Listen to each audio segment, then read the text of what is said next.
चलिए दोस्तों शुरू करते हैं।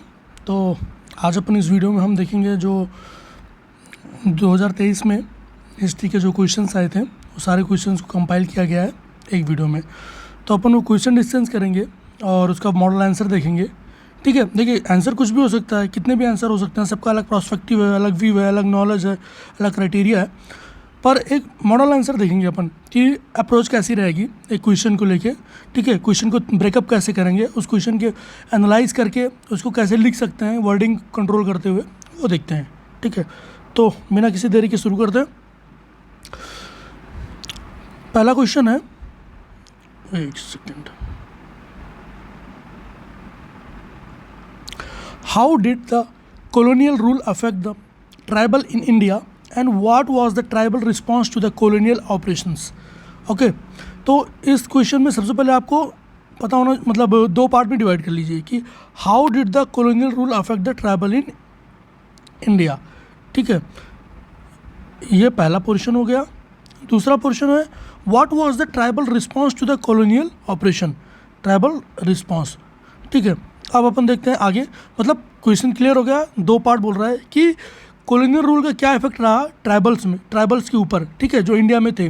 और दूसरा फिर उसके रिस्पांस में ट्राइबल का क्या रिस्पांस हुआ। ठीक है, जो कॉलोनियल रूल था उसके रिस्पांस में ट्राइबल्स ने क्या किया, ये क्या सब कुछ किया, ये दो पार्ट है। ठीक है, 250 वर्ड में लिखना है और ये यूपीएससी 2023 मीन्स का क्वेश्चन है। ओके, चलिए, तो ये सबसे पहले अपने क्या माइंड मैप टाइप ड्रा कर लिया है। ठीक है, इसी चीज़ को हम अपन नीचे डिटेल में देखेंगे। ठीक है, तो इसमें देख लेते हैं। इसको पहले हम डिस्कस कर लेंगे, फिर आके ऊपर तो आपको तुरंत समझ में आ जाएगा। ये इंट्रोडक्शन है, एकदम छोटा सा क्रिस्पी सा। Colonial rule disrupted the socio economic and cultural fabric of tribal communities in India. ये टर्मिनोलॉजी आप याद रखिएगा, सोशियो इकोनॉमिक मतलब सोशल और इकोनॉमिक दोनों, and cultural fabric of tribal communities in India. British policies exploited resource-rich tribal regions, leading to the significant adverse impact on tribal. अब impact क्या करा, impact on colonial rule on tribal। ये पहला portion जो अपन ने इस question का decide किया था कि क्या क्या impact रहा। तो impact of colonial rule on tribals। Okay, सबसे पहले लैंड रेवेन्यू पॉलिसीज़। ठीक है, जो कॉलोनियल रूल थे, जो ब्रिटिशर्स थे, EIC थे, ईस्ट इंडिया कंपनी के लोग थे, या फिर जो भी यूरोपियन पावर थी, उन्होंने ऐसा क्या किया कि जिसका ट्राइबल्स पे बहुत इफेक्ट हुआ। ठीक है, एडवर्स इफेक्ट हुआ। तो उसी आगे देखते हैं। सबसे पहले था लैंड रेवेन्यू पॉलिसीज़। ठीक है, लैंड रेवेन्यू पॉलिसीज़ के अंदर जमींदारी सिस्टम, मतलब उनकी ज़मीन को फोर्सफुली कॉमर्शलाइज कर दिया जाता था, किसी एक पर्सन को दे दिया जाता था कि वो उगाएगा और उस पर टैक्स देगा। ठीक है, zamindari system forced commercialisation in tribal region affected the tribes like the Chuar and Mundas. Okay, और इसी में जो Chota Nagpur the Mundas lost their land to zamindars and were reduce to labourers, मतलब उनसे उनकी ज़मीन ले ली गई, उसको ज़मींदार को दे दिया गया। पहला चीज़, नए तरह के टैक्सेस लाए गए, new taxes, land to the new dispossession. ठीक है, and exploitation by the money lender and trader. अब देखिए, इनकी ज़मीन लेके किसी ज़मींदार को दे दी गया, ज़मींदार अपना कट बढ़ाने के लिए उस पर, अगर सरकार बोलती है, ब्रिटिशर्स बोलते थे कि हमको एक काम करो, हमको 40% चाहिए। ठीक है, तो ये 70%, 60% इतना तक ले लेते थे ये। ठीक है, और इससे क्या होता था, उनके एक्सप्लॉइट बहुत करते थे वहाँ के लोकल्स को, ट्राइबल्स को। इसी में देखते हैं the Santhal were heavily taxed leading to the widespread land loss and poverty. Next दूसरा पॉइंट था interference in social and religious practice. पहला पॉइंट क्या देखा था अपने कि लैंड रेवेन्यू पॉलिसीज़, दूसरा क्या है interference in social and religious practice. उसमें सबसे पहला आ रहा है कि स्टॉपिंग ट्रेडिशनल कस्टम। देखिए, हर ट्राइबल कल्चर का मतलब अपना, अगर इतना बड़ा देश है, ठीक है, तो इधर का कल्चर अलग है, नॉर्थ ईस्ट का कल्चर अलग है, साउथ का कल्चर अलग है, और अपन ऊपर की तरफ चले जाएंगे, ठीक है, लद्दाख, जम्मू कश्मीर, हिमाचल, तो उनका कल्चर अलग है। तो इसी वही बोल रहा है कि उन्होंने जितनी भी कॉलोनियल पावर थी, उन्होंने इंटरफेरेंस करना शुरू कर दिया इनके कल्चर के साथ। Stopping traditional customs policies aim to stop practices like Meriah sacrifice. Meriah मतलब वही ह्यूमन सेक्रीफाइस, मरिया सेक्रीफाइस आपने पढ़ा ही होगा। एमंग द खोंडास, ये खोंडास टाइप्स की, खोंडास टाइप के ह्यूमन सेक्रीफाइस बहुत एक्सटेंसिवली करते थे, उन पर रोक लगा दिया गया। The British banned the Maria sacrifices as significant cultural ritual for the Khondas. Next, Christian missionaries जितने भी कॉलोनियल थे वो क्रिश्चियन मिशनरीज आए, उन्होंने फैलाने की कोशिश की, उन्होंने कन्वर्ट करने की, ट्राइबल को क्रिश्चियंस में कन्वर्ट करने की कोशिश की। ठीक है, मिशनरीज अपने प्रसार करने के लिए जो उनका बिलीफ सिस्टम था, ठीक है, उनको सप्रेस करने लगे। Missionaries converted many tribals in the North East disrupting traditional belief system. फिर banning local liquor production, mandate leases to outsider brewing palm liquor. वही जैसे अपने यहाँ यूपी बिहार में ताड़ी मिलती है ना, वैसे हर उनका अलग अलग लिक्वर सिस्टम होता था, ये उस पर बैन लगाने लगे। ठीक है, in Orissa the British ban local brewing practices affecting livelihood. अगला देखते हैं फॉरेस्ट पॉलिसीज, आपने दो देख लिया। अगला देखना है फॉरेस्ट पॉलिसीज।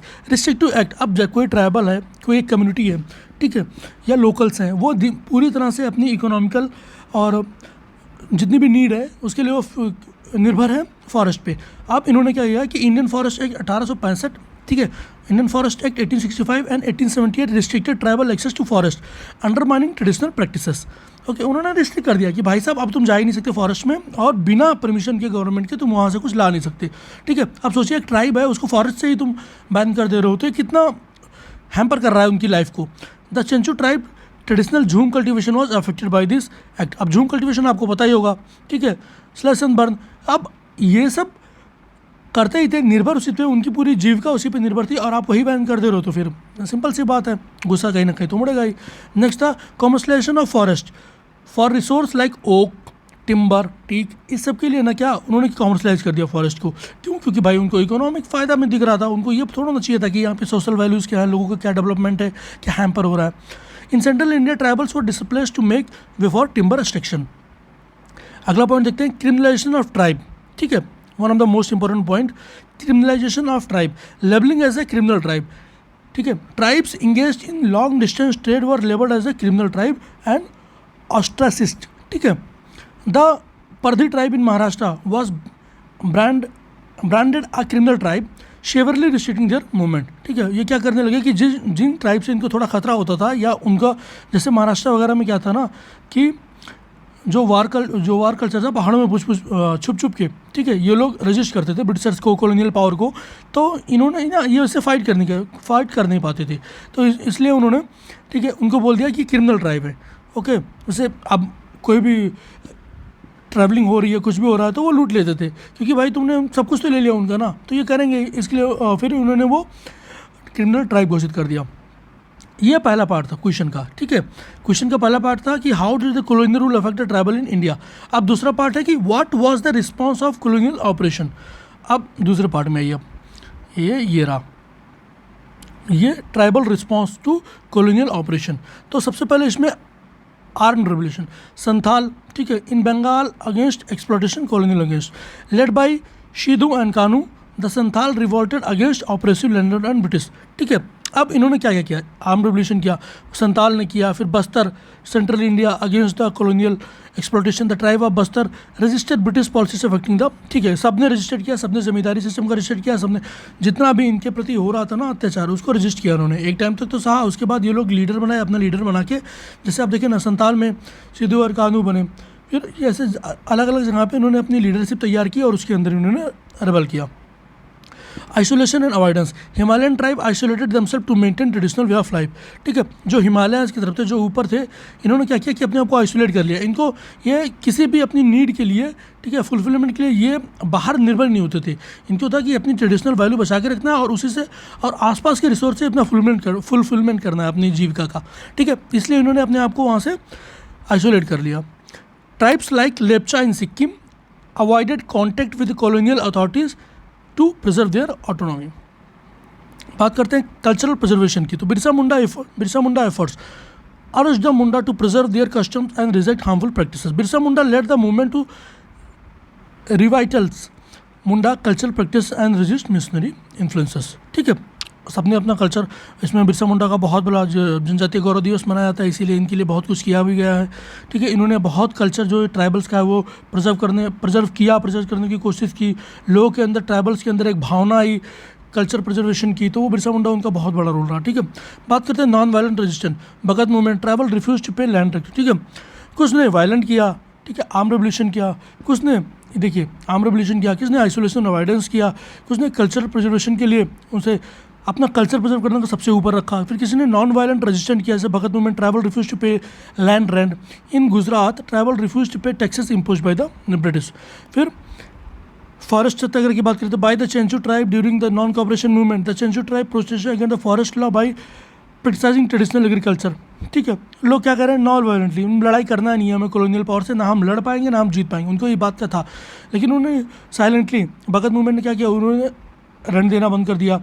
इन्होंने क्या किया कि फॉरेस्ट में जो कानून लेके आए थे कि उसके अंदर कोई घुस नहीं पाएगा, खेती नहीं कर पाएगा, उनको उन्होंने रजिस्ट किया और अपना काम शुरू रखा, एग्रीकल्चर, ट्रेडिशनल एग्रीकल्चर शुरू कर दिया। अब हम देख लेते हैं इसका पूरी का summary.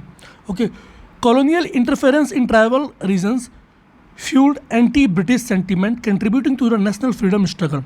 After independence, India adopted policies of non-interference and inclusive development to the integrate tribal while respecting their cultural identities. ठीक है, समरी यही थी, colonial interference in tribal region fuelled, जो भी उन्होंने किया कॉलोनियल पावर ने, उन्होंने जो भी कॉलोनियल पावर ने किया, जो वहाँ के लोकल थे ट्राइबल्स के, उन्होंने उनके अंदर वो गुस्सा आया, वो तभी उन्होंने जाके कुछ किया ऐसा। वही बात कर रहा है कि fuelled anti British sentiment contributing to national freedom struggle. आगे जाके वो 1857 में देखिए ना कहीं से इनडायरेक्टली इनका भी हाथ था, इनके अंदर भी एक नेशनल सेंटीमेंट जागा। ठीक है, जो रीजनल रिसोर्स होता है उसका सेंटीमेंट जागा। और फिर आज़ादी के बाद India adopted a policy of non interference and inclusive development, integrate tribal while respecting their cultural identities. तो ठीक है, ये अपन ने क्वेश्चन देखा पूरा, पहला ये क्वेश्चन था। अपन क्या करेंगे, एक एक दो क्वेश्चन करेंगे, ज़्यादा नहीं करेंगे। ठीक है, 7 से 10 मिनट में हो जाएगा। अब ये देखिए, ये मैप जो मैं आपको बोल रहा था ना कि मैप मैं आपको बाद में दिखाऊंगा, एक मिनट, ये map impact of colonial rule on tribal India, impact.